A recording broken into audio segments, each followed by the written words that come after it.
Thanks for the ride. Knox hauled her tote off the floorboard and opened the trunk's door.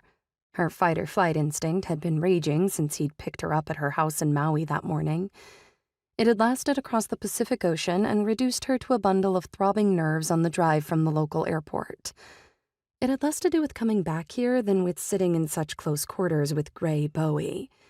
She supposed everybody had a unique scent, but Gray's did something to her on a cellular level. It triggered that same sense of exhilaration she'd get from reaching the summit on a hike, when she'd gulp in all the fresh, cold air and take in the panorama of jagged gray peaks capped with glistening snow and endless Wyoming blue sky. He was every good memory she had of home. Brushing up against his tanned forearm, thick with muscles and covered in black ink, and listening to his deep rumble of a voice, drove her back to the days when she was the girl in the trailer and he was the boy whose presence chased the shadows and scary noises away. Just as she got out of the truck, the engine cut off. She shot him a look of warning. "What are you doing?" Gray got out and shoved his keys in the pocket of his jeans.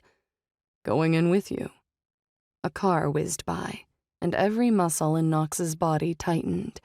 Her soul turned into a pill bug, curling into its protective shell, even while her middle finger shot up.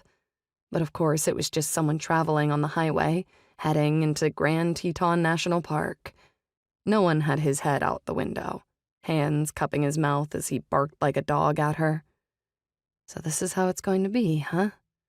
The minute she hits calamity, she reverts to the same pissed-off girl who'd flipped the bird to her tormentors.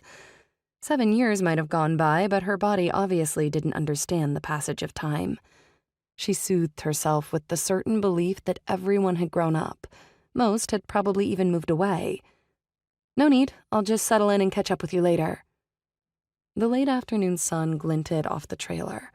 As a little girl, she'd loved the safety and comfort of her cozy home, loved the wide-open meadows surrounding it, the scent of summer-warmed sage drifting in through open windows.